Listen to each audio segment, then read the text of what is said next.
कल जो रात करीबन 1 बजे के करीब ये इत्तला आई कि जी उन्होंने कोई एक्सपेक्टेड है को मूव, तो हमने देखा कि ये जो तमाम एक प्लानिंग हो रही थी वो पुलवामा की तरह इंडस वाटर ट्रीटी के लिए, ये एनालिस्ट कह रहे हैं। हमारे पास चूंकि अभी एविडेंस नहीं है, वक्त बताएगा। पुलवामा में आज तक पाकिस्तान के कोई अमल दखल साबित नहीं हो सका।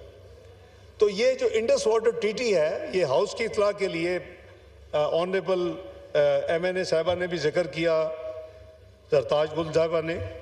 तो ये करीबन 1 साल से ज़्यादा अरसा हो चुका है, ये इंडिया पाकिस्तान के साथ कम्युनिकेशन कॉरस्पॉन्डेंस कर रहा है कि जी अब बहुत मुद्दत हो चुकी है, हालात बदल चुके हैं, इसके ऊपर बात होनी चाहिए। इस पे ऊपर बात नहीं हो सकती। कोई मुल्क दुनिया में एक ड्रॉप ऑफ जो पानी का कतरा है उसको गिव अप नहीं कर सकते।